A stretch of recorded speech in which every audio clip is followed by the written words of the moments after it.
வர வர இந்த வீட்ல என்ன நடக்குதுன்னே தெரியல. எதுவுமே சரியில்ல. என்ன சரியில்ல? கடனை ஒழுங்கா குடுத்திருந்தா அந்த சண்முகம் ஏன் இங்க வர போறான்? இங்க பாருங்க, வட்டி எல்லாம் கரெக்டா தான் குடுத்துட்டு வரோம். இப்படி திடீர்னு வந்து அசல குடுன்னு கேட்டா பணத்துக்கு நாங்க எங்க போறது? இந்த வாய்க்கெல்லாம் ஒண்ணும் குறைச்சல் இல்ல. ஆமா, நம்ம வீட்ல பிரச்சனை நடக்குது. அந்த ரவுடி பைய பரமனுக்கு எப்படி தெரியும்? நீ தானே சொல்லி வரவழைச்ச. இங்க பாருங்க, விஷயம் தெரியாம பேசாதீங்க. நான் இத நிறைய தடவை சொல்லிட்டேன். எனக்கும் அவனுக்கும் எந்த சம்பந்தமும் இல்ல. அவன் ஒவ்வொரு தடவையும் இந்த வீட்டுக்கு வரது எனக்கு தெரியாது. அதுதான் உண்மை. ஆமாண்டி, தெரியாது தெரியாதுன்னு சொல்லுவ. ஆனா உனக்கு ஒண்ணுனா அது எப்படி அவனுக்கு தெரியுதுன்னே தெரியல. அப்படியே கரெக்டா வந்து நிப்பா. என்னங்க நீங்க? அதான் அக்கா தெரியாதுன்னு சொல்றால, திரும்ப திரும்ப அதே கேக்குறீங்க. வாடா வா, இந்த வீட்டுக்கு பெரிய மனுஷன் தானே நீ.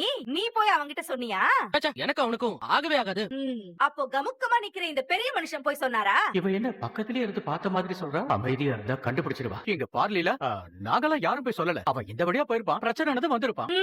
உனக்கு கண்டிப்பா யார் அவனை வர சொன்னதுன்னு தெரிஞ்சுக்கணும்னா போய் நீ அவங்கிட்டே கேளு. அம்மா இளபதி, உங்க அம்மா தான் எதுவும் புரியாம கோவப்பட்டு பேசிட்டு போறா. நீயாவது காஃபி போட்டு கொடுமா. தயவு செஞ்சு இப்படி எல்லாம் பேசி என்ன போட்டு படுத்தாதீங்கப்பா. ஏற்கனவே இங்க நடந்த பிரச்சனையெல்லாம் உங்களுக்கே தெரியும். அதனால நம்ம அசிங்கப்பட்டு நின்னதும் தெரியும். இப்ப அந்த பரமனா வாசல்ல உட்கார வச்சு காஃபி டீன்னு மரியாதை பண்ணிட்டு இருந்தீங்கன்னா அவ்வளவுதான். ஏன்பா இப்படி பண்ணிட்டு இருக்கீங்க? என்னால எல்லாம் முடியாது. இளமதி என்ன இப்படி இருக்காங்க? சண்முகம் வந்து ஐயோ ஐயோ கதற வேண்டியது. பரம வந்து அவங்க கிட்ட இருந்து காப்பாத்தினதை பத்தி யோசிக்காம அவனை போய் கரிச்சு கொட்டிட்டு இருக்காங்க. சரி, நாமளே போய் காஃபி போட்டு கொடுப்போம். பாவம் அந்த தம்பி. நான் போட்ட காஃபி என்னாலேயே குடிக்க முடியாது. யோ, என்னையா அது? காணி தண்ணிய குடிச்ச மாதிரி இருக்கு. என் மேல இருக்கிற கான்ல சண்டை கொடி தான் அப்படி போட்டு கொடுத்துச்சா? அது கொஞ்சம் அட்ஜஸ்ட் பண்ணிக்க பரமா. யோ, என்னையா நீ வீட்டு காப்பின்னா நல்லா இருக்கும்னு சொல்லுவாங்க. வீட்டு காப்பிய வாயிலே வைக்க